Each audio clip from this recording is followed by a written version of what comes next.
What's going on, Coast Guard recruits? My name is Martin, and you're watching Ask Martin Episode 2, where I take your Coast Guard Boot Camp questions and I do my best to answer them based on my experience to help you get ready for USCG Boot Camp.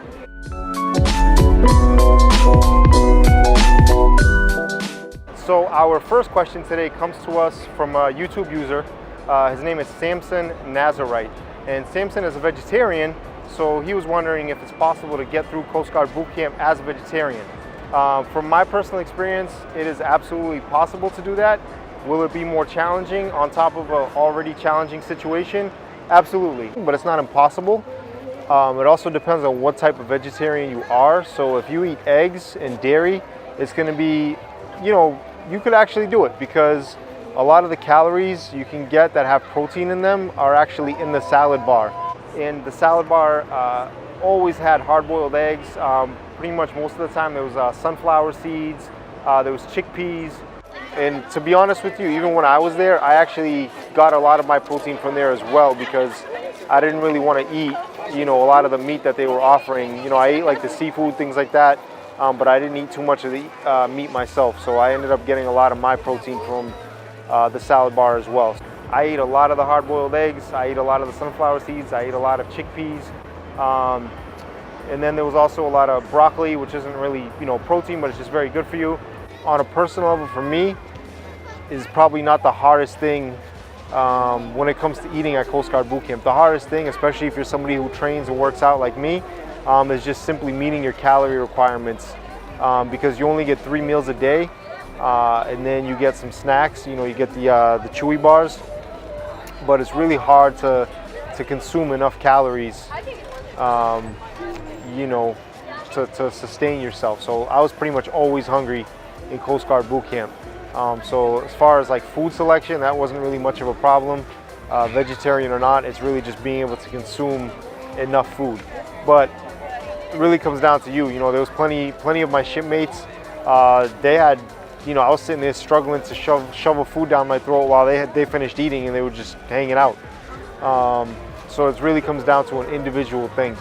Company commanders, they watch very closely what the recruits are choosing as meals, and I think they're gonna appreciate somebody that's making healthier choices, or at least my company commanders appreciated that, versus somebody who's going, and getting kind of like the more unhealthy choices. So the short answer is yes, it is possible. It's just gonna be a little bit more challenging.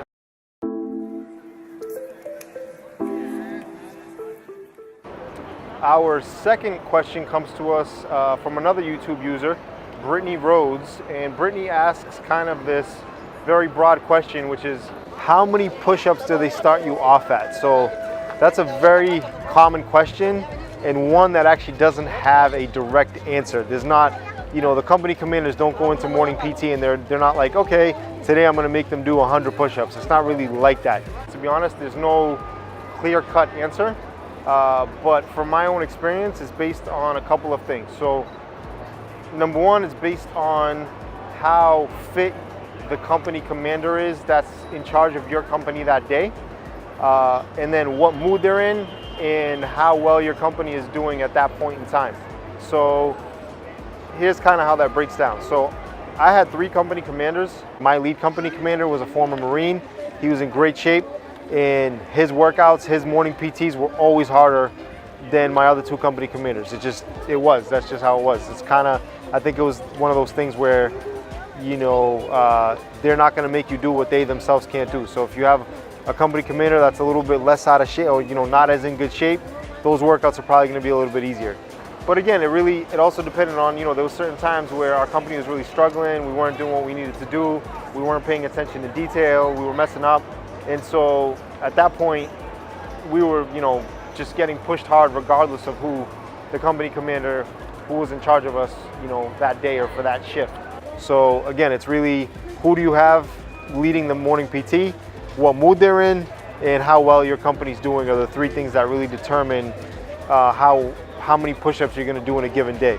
With that being said, it's always good practice to go into Coast Guard Boot Camp being able to do a lot of reps. As a general rule of thumb, personally, I would be prepared to do at least like 500 push-ups a day, just in your own time. Before you go into the Cape May Training Center, before you ship out, get your body accustomed to doing 500 push-ups a day. It doesn't have to be all in one workout.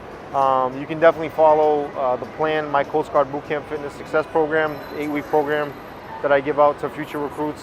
So you can follow that. But if you're not following that, you're just doing your own thing, I would definitely try to do at least 500 push-ups a day as just, to get your body used to that level of fitness. And that's not just for push-ups, that's all around. 500 push-ups a day, try to do at least 100 pull-ups every day, try to do at least, 400 to 500 squats every day, and really just get those rep numbers up. Even though you won't be doing too much pull-ups in Coast Guard Boot Camp, if at all, you might do some, and they're just really good for you, period. And so I would recommend doing at least 100 of those every single day, along with all the other stuff. So I hope that answers that question.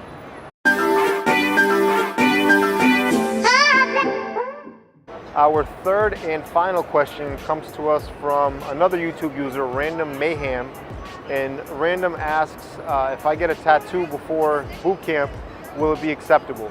You can actually find the complete tattoo policy for the Coast Guard online.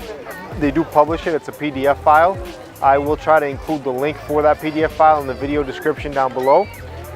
They did make some changes recently in 2017. It has become a little bit more lenient over time than it used to be. And that's just maybe a generational shift. And you will see some company commanders that actually have tattoos on their arms that are visible, things of that nature. So some of the major changes are that any tattoo displayed on the chest must not be visible more than 1 inch above the V-neck undershirt worn beneath the tropical blue uniform shirt. The previous policy stated that no tattoo could be visible when wearing the V-neck undershirt. So again, any tattoo displayed on the chest must not be visible more than 1 inch above the V-neck undershirt worn beneath the tropical blue uniform shirt. So that's one change. As far as the ring tattoos go, you can only have one ring tattoo per hand, and you can't have any tattoos that extend below the wrist. So nothing here.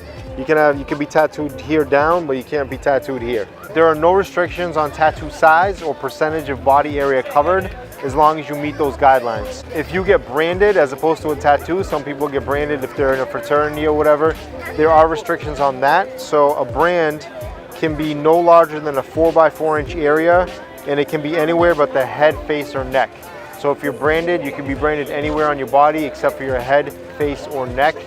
And the brand has to be limited to a 4x4 square inch area, as opposed to a tattoo, which could be any size and cover as much of your body as you want. One last thing to remember though is that tattoos that promote discrimination or are offensive, or basically common sense, you can't have anything that's gonna be discriminatory against somebody or anything like that on your body. But I think that's common sense, and I'm hoping that nobody that has those views would be going to the Coast Guard anyway, but just throwing that out there.